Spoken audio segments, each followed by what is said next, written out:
King's Dominion is celebrating its 50th anniversary in 2025, opening its gates way back in 1975. Taft Broadcasting's so excited about the opening of Kings Island, they wanted to expand as fast as possible, and Doswell, Virginia was chosen as the site of their next park. Over the years, King's Dominion has changed hands, from Taft, becoming the King's Entertainment Company, being sold to Paramount, sold again to Cedar Fair, and now merging with the Six Flags chain. It's been an action-packed 50 years, and they've received 20 coasters over those years. To celebrate their 50th anniversary, let's rank them all up. These are the coasters of King's Dominion, past and present, from worst to best.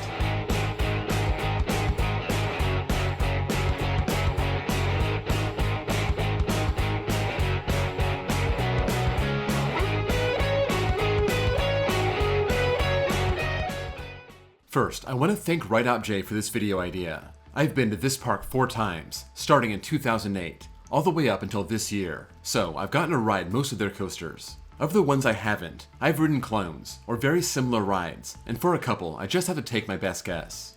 Number 20, Hurler, an International Coasters wooden coaster, opened in 1994, closed in 2015.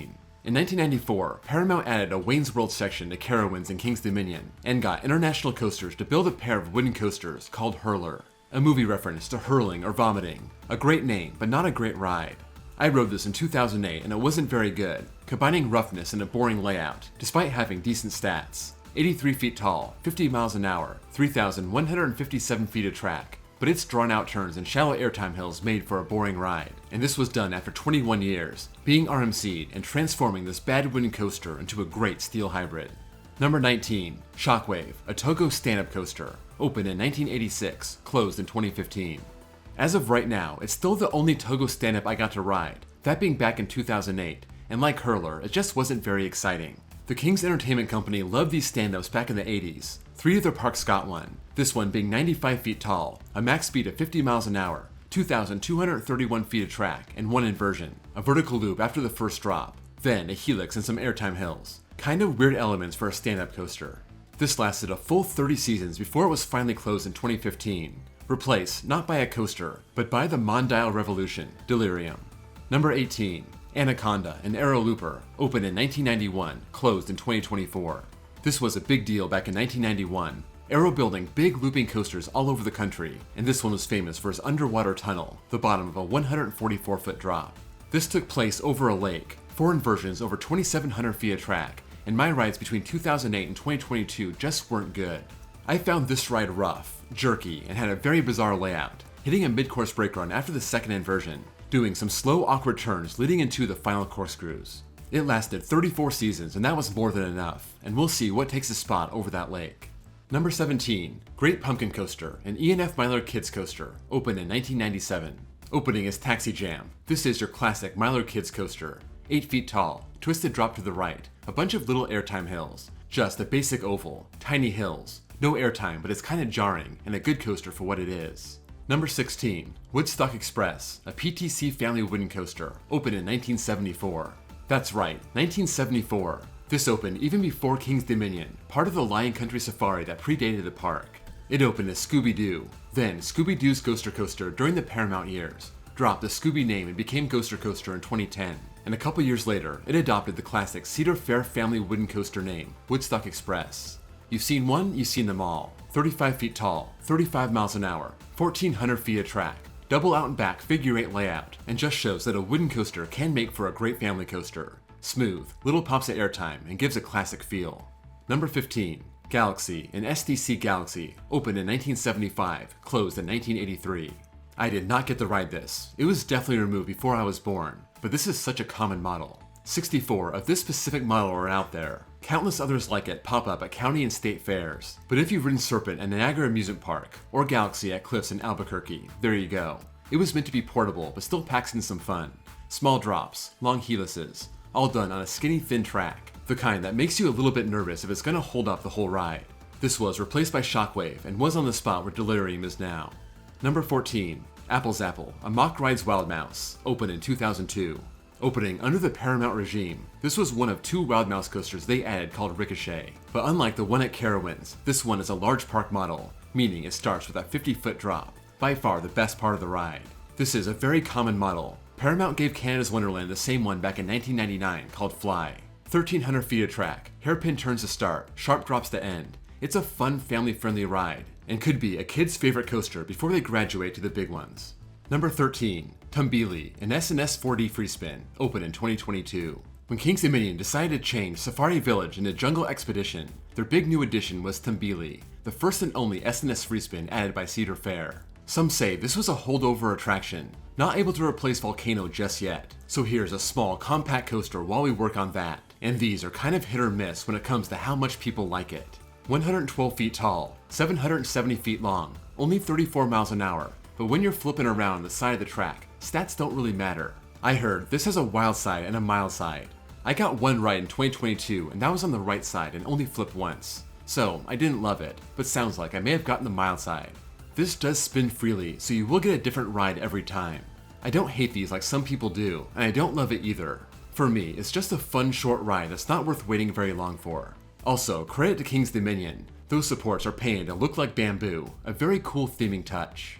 Number 12, Backlot Stunt Coaster, a Premier Rides launch coaster, opened in 2006. The final salvo from Paramount. They put 3 of these into their parks before selling the chain to Cedar Fair, and they're all still around. Opening as Italian Job Turbo Coaster, themed to the Italian Job movie. This decently themed coaster was meant to imitate a high-speed chase with a PT Cruiser. It starts with a 40-mile-an-hour launch into an intense upward helix, themed as a parking garage, dropping into the city, stopping to be shot at by a helicopter, ending with an indoor section, bursting through a billboard to end the 2,000-foot-long ride. It's family-friendly, and yet also very intense, especially at the beginning, and aside from more theming, there's not much more they can do with it. It's fine for what it is. Number 11, Reptilian, a mock rides bobsled, opened in 1988. Opening as Avalanche, it was themed to an Olympic bobsled, each car being from a different country. But with the Jungle Expedition retheme, it went from snow to snake, being painted from white to orange and lives on to this day. I loved my ride on this back in 2022. It only hits 41 miles an hour as it winds down to the ground, but as it picks up speed, going lower and lower, it gets intense, and you can really feel you're not attached to the track. That 7-car train rolling in the trough, an effect that gives the ride an out-of-control feeling. When it comes to American bobsleds, it's down to this and flying turns at Knoebels, and they're both very good. Number 10, King Cobra, a Schwarzkopf shuttle loop, opened in 1977, closed in 1986. This was a very early shuttle loop, one of the first coasters in the world to feature a vertical loop, and it was set right alongside the lake next to Racer 75, at the time known as Rebel Yell. This used a weight drop to get it up to 53 miles an hour, going up to 138-foot spikes, going into that vertical loop forward and backward. I've only ridden one shuttle loop, that being Montezuma's Revenge, and that was great. That was a flywheel and not a weight drop, but I imagine they're not much different. This was moved to Jolly Roger in Maryland in 1987, then onto Alton Towers in 1990, and currently is still operating at Hopi Hari in Brazil, currently in its 27th season. Number 9, Racer 75, a PTC wooden coaster, opened in 1975. One thing you could guarantee when it came to Taft Broadcasting, they were going to put a dual-track wooden coaster in your park as soon as they got their hands on it. Opening as Rebel Yell, this was the premier coaster when the park opened. 85 feet tall, 56 miles an hour, 3,400 feet of track on each side, going straight out, the tracks diverging to turn around, then race right back to the station. It's a very simple layout, but it's a lot of fun, and as of my ride in 2022, it's still running great, so it's nice to see the park taking care of a park original. Number 8, Flight of Fear, a Premier Rides launch coaster, opened in 1996. Another Paramount edition, in 1996, they gave both Kings Island and Kings Dominion this compact indoor launch looping coaster, at the time known as Outer Limits Flight of Fear, themed to the Outer Limits TV series. This made for an eerie sci-fi theme for the ride, one that's carried on despite losing its Outer Limits theme in 2000. This launches the train up to 54 miles an hour and into 4 inversions in the dark, 2,700 feet of track, getting more and more intense as the train winds its way to the bottom. This also used to have shoulder restraints, but luckily it got lap bars in 2001. Number 7, Rapterra, a B&M launched wing coaster, opened in 2025. The long-awaited replacement for Volcano, this was the first B&M wing coaster to come to America in 10 years, and just the second to have a launch. This gets the train up to 65 miles an hour to start, and into a course of 3 inversions, twists and turns, a pair of airtime hills, and starts off with a massive 145-foot horseshoe turn. Of all the B&M wing coasters, this is my least favorite, but it doesn't mean it's bad. That launch is very punchy, it has a nice finale. I just thought it lacked that standout element, like a near-miss moment that other wing coasters have. and it suffers from the recent trend of B&M roughness, the back wing seat being especially bouncy on the launch and certain other points in the ride. Definitely a fun ride, but not one I'm going to marathon when I'm at King's Dominion, and not nearly as good as a ride it replaced. Number 6. Grizzly, a Taft wooden coaster, opened in 1982. After Rebel Yell, Taft added another major wooden coaster 7 years later, this one being designed by Taft themselves, modeled after the Coney Island Wildcat. 87 feet tall, 3,150 feet long, and hasn't always been a great ride. My 2022 ride felt like a train wreck, but after its Gravity Group retrack in 2023, it became one of the best rides in the park. Suddenly, it was a smooth ride, full of fantastic airtime, some ejector, some floater. It was an absolute riot. That's the challenge of doing a ranking like this. At what point in the ride's life do you rank it? In 2022, it would have been bottom 5. Now, it's pushing top 5. So, for certain rides, timing is everything. Number 5. Hypersonic XLC, an S&S thrust stair coaster, opened in 2001, closed in 2007. Paramount added a lot of not-so-great coasters to the parks, but in 2001, they did something very interesting.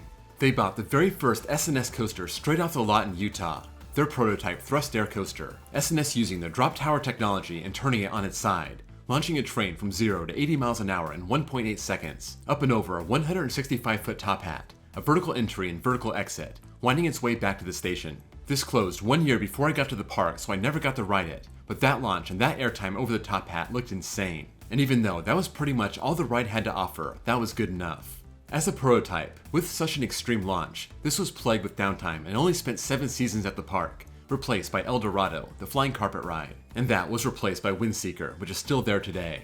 Number 4. Dominator, a B&M floorless, opened in 2008. When Cedar Fair bought Six Flags Worlds of Adventure back in 2004, then renamed Geauga Lake, and then shut it down after just a few years in 2007, they were left with a bunch of good coasters they could disperse around their parks, especially the new parks they just bought from Paramount. King's Dominion possibly scored the best prize, the world's longest floorless coaster, Dominator.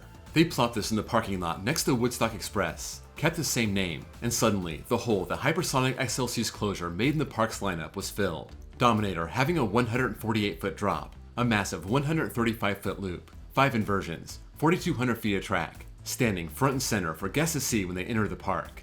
Not all B&M floorless coasters are worth riding on every trip, but Dominator is definitely one of them. Even despite this park's solid collection, a ride on Dominator is always worth your time. Number 3. Volcano the Blast Coaster, an Intamin suspended catapult coaster, opened in 1998, closed in 2018. For 2 decades, this was the park's signature ride, Paramount feeling creative once again, taking the existing mountain they adopted, clearing the rides out of there, chopping off the top, and turning this into a volcano. Then asked Intamin to build the first ever launch inverted coaster, officially known as a suspended catapult coaster. This had new ride technology and a challenging setting, making this a maintenance nightmare, having to add a second launch in its opening year to get the ride out of the mountain, but it was worth the headache. This was an awesome ride, getting up to 70 miles an hour, 155 feet off the ground, over 2,700 feet in 4 inversions, and it was a crushing day when this ride became beyond repair and had to be shut down. 6 years after its closure was announced, and after the mountain was demolished, Repterra has taken the spot of the legendary Volcano. Number 2. Pantherian, an Intamin Giga, opened in 2010. Opening as Intimidator 305, themed to Dale Earnhardt, this was Intamin's big follow-up to their original Giga, Millennium Force, that being 10 years earlier. Cedar Fair had success with Millennium Force, but Intimidator 305 proved to be way too forceful. People were blacking out, leading to a reprofiled first turn after its first year. It may have been too intense for some, but for real thrill seekers, there was nothing wrong with I-305. 300-foot drop, 90 miles an hour, 5,100 feet of track, snapping back and forth, staying low to the ground, focusing on intensity over airtime.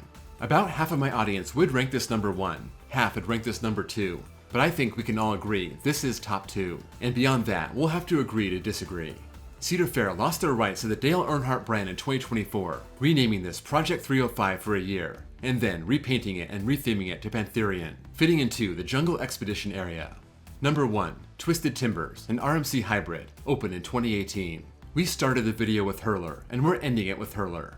After sitting idle for a couple years, in 2017, King's Dominion announced Twisted Timbers, the Iron Horse reimagining of Hurler, and hired RMC to get the job done. They didn't have a lot to work with, Hurler being a modest-sized wooden coaster, so RMC chose to load it with airtime hills, and it totally works. Funny enough, for an airtime-based coaster, They converted the first drop into an inversion, followed up by a triple camelback, other off-axis airtime hills, and 2 other well-timed inversions. This truly is a masterpiece when you look at how good this coaster is and how little RMC had to work with.